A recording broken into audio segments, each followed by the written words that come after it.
Hello, and welcome to our channel. We're going to tell you a story. My name is Alina, and I was 24 years old when I married John. He was charming, thoughtful, and always had the right words to make me feel special. We met during a community volunteer event, and from the moment he smiled at me, I believed fate had brought us together. John was 29, mature, kind, and already had a story before me, a past relationship that ended a year before we met. He never spoke much about her, only once mentioning that her name was Claire, and they had been together for 3 years. At first, I didn't think much of it. Everyone has a past. But as our marriage began to settle into routine, I started noticing small signs, silent whispers of a love not fully forgotten. It started with his old photo album. One evening, I was organizing our bookshelf when I found a thick leather-bound album tucked away. Curiosity took over, and I opened it. Page after page, there were pictures of John and Claire, laughing on beaches, hugging at family dinners, smiling with friends. They looked happy. They looked in love. I quickly closed the album, a strange feeling in my chest. I told myself it was normal. We all have memories after all. But that night, John came into the room and saw the album on the table. His face changed. "You found this?" he asked quietly. "Yes," I said. I didn't mean to pry. He gently took it, placed it back on the shelf, and didn't say another word. From that day, something changed in me. I started watching him more closely. How his eyes sometimes drifted to nothing, lost in thought, how he hesitated when we passed a certain coffee shop, how he smiled softly at a song that played in the car. One night, while lying beside him, I asked, "Do you still think about her?" His silence was louder than any answer. Finally, he whispered, "Sometimes." That word shattered me. I got up and sat at the edge of the bed. "Do you still love her, John?" He didn't answer. Tears filled my eyes. I didn't want to cry. I didn't want to feel like the second choice. But I did. "I love you, Alina," he finally said. "But a part of me still remembers Claire. We shared a life, and I didn't choose for it to end." "You married me," I said. "You made vows. Doesn't that mean something?" "It does," he said. "I'm not saying I want her back, but I haven't fully healed, and maybe I haven't been honest with myself about that." The days that followed were heavy. I tried to be patient. I tried to understand, but it hurt. Every time he looked away, I wondered if he was seeing her face in his mind. Every quiet dinner, every distracted touch, made me feel like a shadow in someone else's love story. Then came the day that broke me. I was doing laundry when I noticed a small box in his drawer. Inside were letters, handwritten notes, old movie tickets, and a dried flower.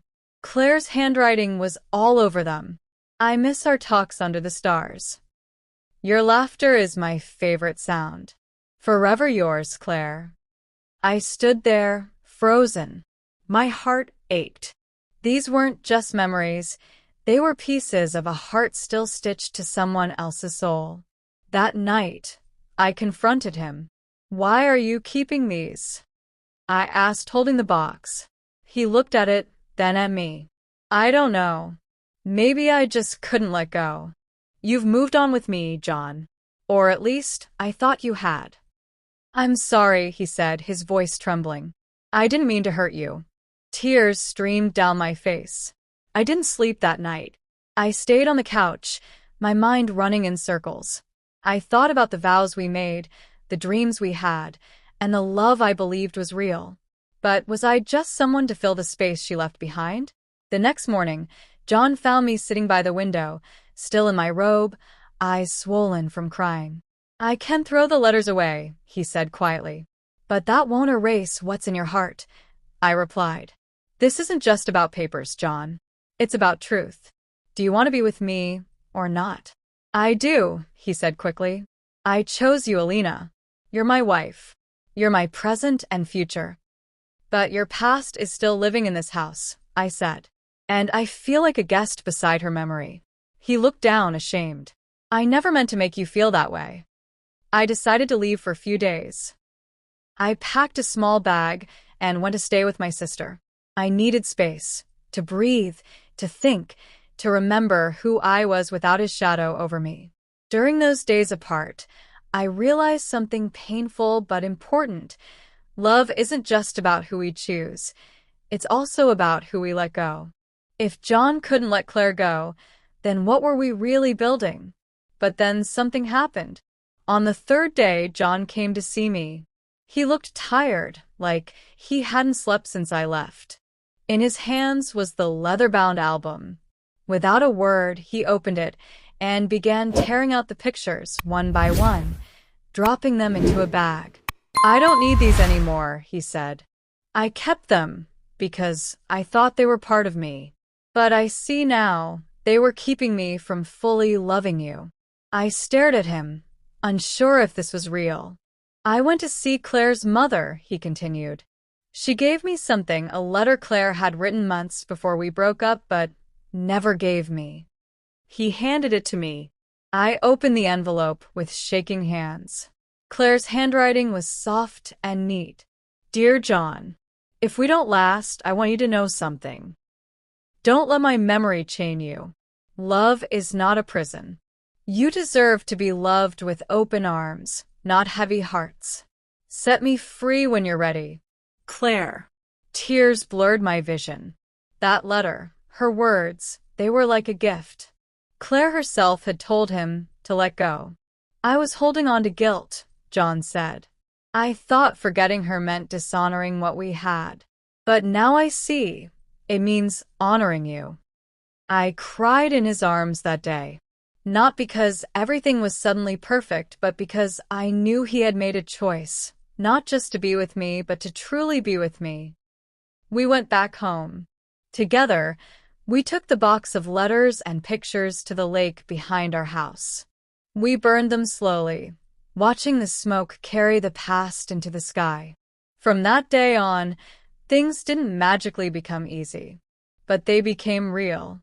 John started writing me letters, one every month, telling me about his love for me.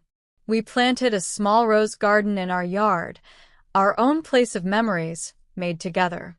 And one evening, months later, I was lying in bed when he looked at me and said, "Thank you for staying.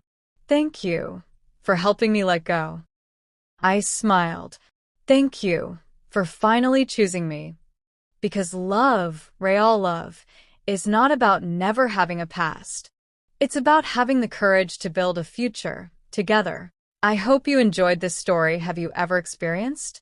Share your stories with us in the comments below. Don't forget to like and subscribe for more stories and adventures. Thanks for watching, and we'll